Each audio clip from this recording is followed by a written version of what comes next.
Imagine you've honorably served your country in wartime, and now you've returned home with lifelong, debilitating injuries.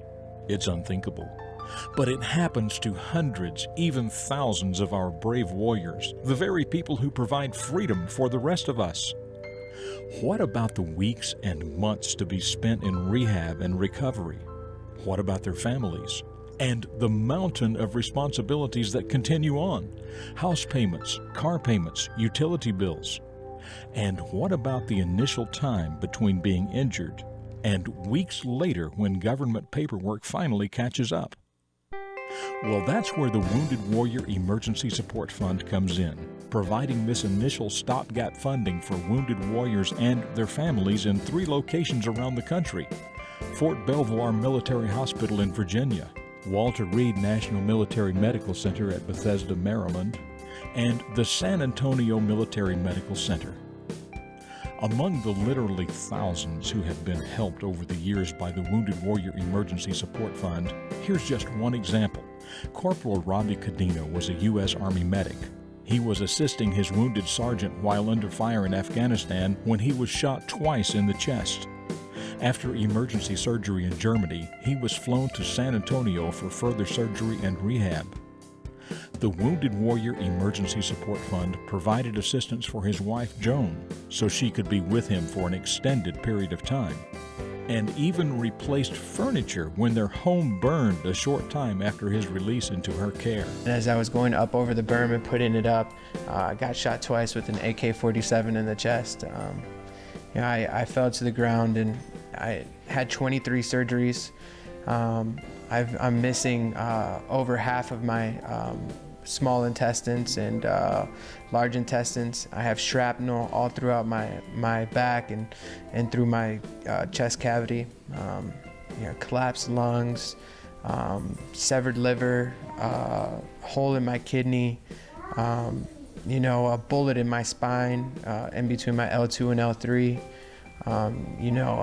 Difficulty walking, just all the things that, could happen and go wrong, went wrong during this time. And, I just thank God for having me live. I died 3 times. I think it was about 6 months. We ended up getting our own apartment near base.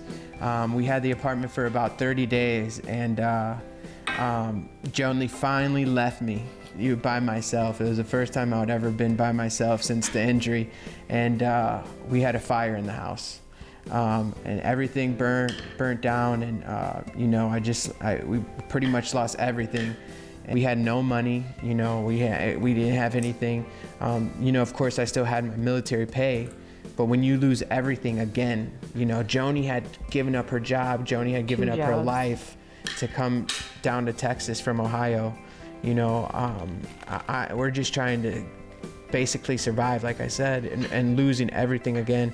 They just came in and just helped us get back on our feet. They got us new furniture, replaced all of our furniture. And if it wasn't for the Wounded Warrior Emergency Support Fund, at that time, that specific time in our life, I don't know what we would have done. Staff Sergeant Stephen Tessitore's family is another example of how the Wounded Warrior Emergency Support Fund stepped in to provide assistance. A member of the Oregon National Guard, Staff Sergeant Tessitore was sent to Afghanistan, where he was shot twice in the chest and once in the neck. Fortunately, his vest protected him from the shots to the chest, but the neck wound was severe, tearing out a large portion of his trachea, half of his thyroid, and a portion of his esophagus. He was treated locally and quickly flown to Germany, where his parents met up with him. Once stabilized, but with many surgeries ahead, he, along with his parents, were flown back to the States. Now his parents, whose current home is in England, are in dire need of transportation. The Wounded Warrior Emergency Support Fund gave the Tessitores a car donated for that purpose, a car they will eventually pass on to their son. And the main obstacle that we had, they kept saying, what else do you need? And we found out, well, if we're going to be here for months, we need transportation, because with the 2 of us, and then while Stephen was recovering and waiting for his next surgery, we didn't have a way to get around, to go to the store, to go to a restaurant, or even getting around the base from the hospital and back. We had to rely on the shuttle service when it was running. The group not only gave us the car, but then they gave us money to pay for 6 months of insurance and some extra spending money. So we're just really, really blessed, and it's been a huge help, and we're very thankful. Retired Air Force Colonel Gary Baber runs our program in San Antonio with volunteers from the Red River Valley Fighter Pilots Association. We are a retired group of military aviators, and these kids coming in from the battlefields are like our children and grandchildren. In many cases, these wounded warriors have no place to turn. Sometimes the soldier's pay gets messed up and he has bills to pay, and we get a lot of family members that come here under stress, and we take care of their medical needs and dental needs because they're not covered by their military members' insurance. The list of things goes on, and we have also developed other programs such as the scuba diving program. We've trained over 200 soldiers on scuba diving. Our Christmas program is one of our more popular programs.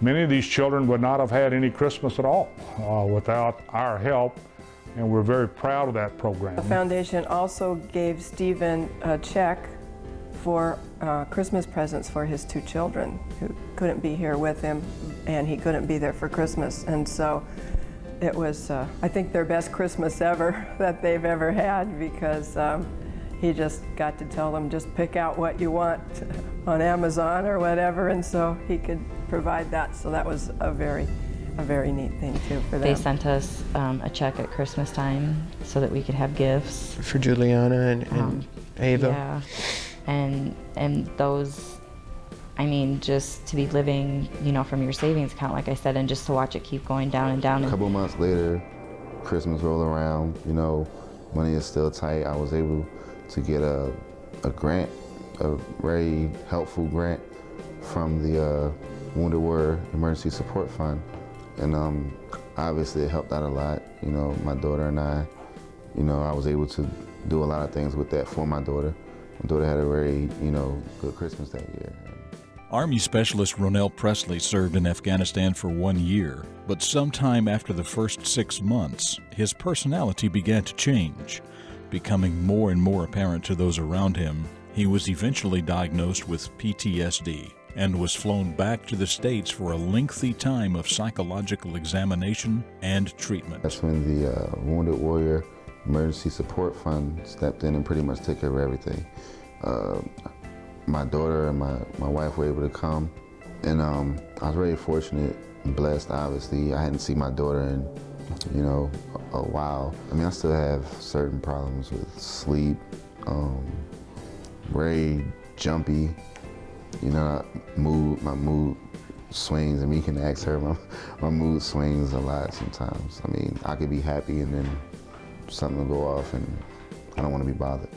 I actually have a suicide attempt on my record, and luckily it was a fail, and I wouldn't be here today, obviously, but yeah, so it was pretty bad. Without the Wounded Warrior Emergency Support Fund, I don't think that we would be here at where we're at right now. They've just been able to, you know, financially help us. Really, really thankful for the Wounded Warrior Emergency Support Fund, that they have gone above and beyond anything that we could ever ask or expect.